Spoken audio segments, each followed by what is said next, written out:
we're making cast iron cinnamon rolls with maple pumpkin cream cheese frosting that are out of this world. Welcome back, everyone. Our next guest recently celebrated the 40th anniversary of her iconic primetime soap. You know what I'm talking about, everybody. I'm talking about Dallas. She's now playing an exciting new character on the digital drama Hilton Head Island. We're very excited here. Please welcome back our friend Linda Gray. Welcome.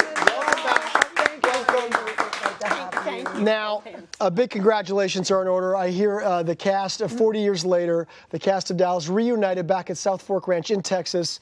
That must have been something else to be back there, you know, with those that you love from back in the day. It was unbelievable that it was 40 years ago that we started. Yes. You know, but the coolest thing of all was the friendships.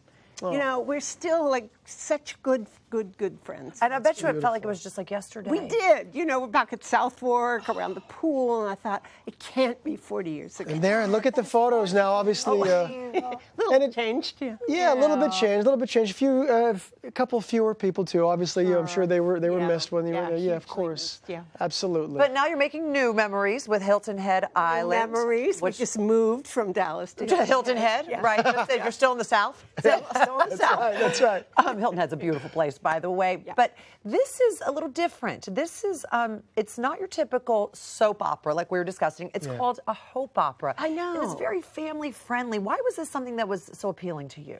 Well, the word hope is sort of missing these days. You know, we hear all this kind of, things aren't very exciting, very hopeful. Yeah. It's kind of negative stuff all the time. So this is hope. I thought, what a beautiful word it is. That isn't used that often. So to be a part of that was really exciting for me. And it's a show where you can watch with the whole family. Oh, yeah. That's what I like. Love that. That's what we love around here, too. There's not enough of that either. So, exactly right. Your Hallmark, yes, that's where it is. So. That's right. Now, we know that it's not all hugs and kisses in Hilton Head. I mean, your character, Eloise Breckenridge, is more like J.R. Ewing, in your own words, than that she is like Sue Ellen, is what you're saying. She's a little more J.R. than Sue Ellen, that's got to be fun. That's fun and to play. It's so much fun. Good. You know, I'm tough, and I love it. It's like, okay, bring it on. Let's see. That's what's great about being on the planet right now as a woman.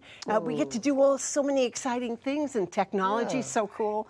That there's just outlets and things that are happening that I love being a part of. So that's why this is very exciting for me. Well, it's exciting, too, because we've got a clip. This is a clip where Eloise is confronting another powerful media mogul who is considering running for mayor. So let's take a look. Okay.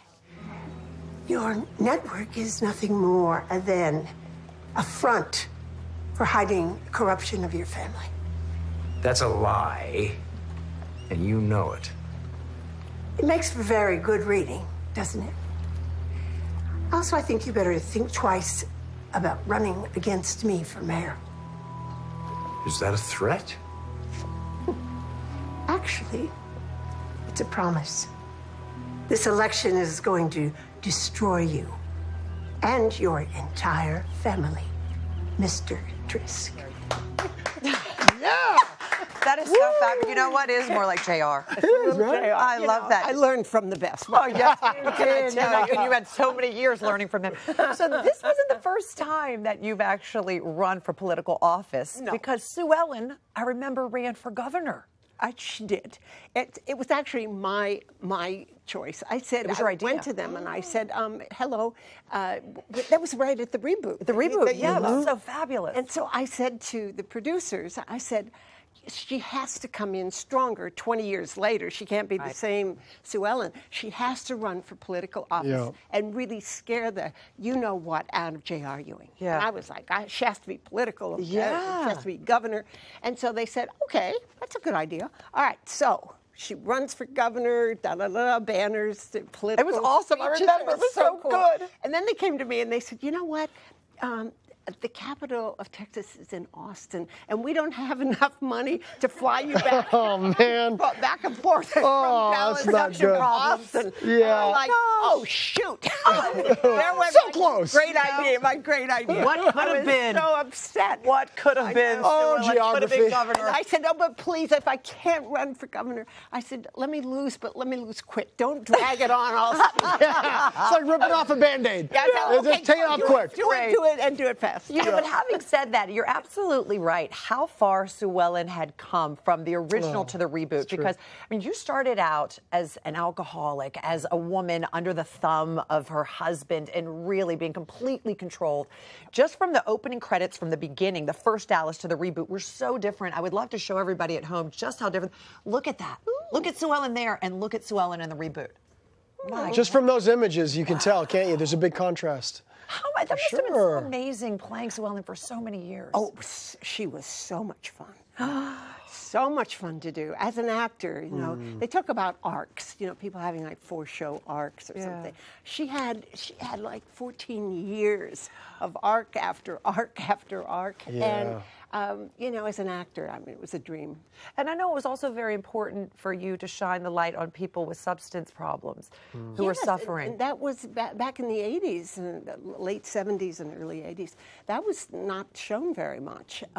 So I've gotten so many letters and so many compliments from people who went to AA, who have survived, who, you know, spotted that in themselves or other of the people they loved and have done something about it to change their lives. So that was really, I mean, I had nothing to do with it. I didn't write the scripts, but for people to see their lives like that was really beautiful. Well, it remains to be seen whether Eloise will win her bid for mayor. But in real life, I would vote. You'd bet on it? Yeah. Okay. Well, we're all voting for her here.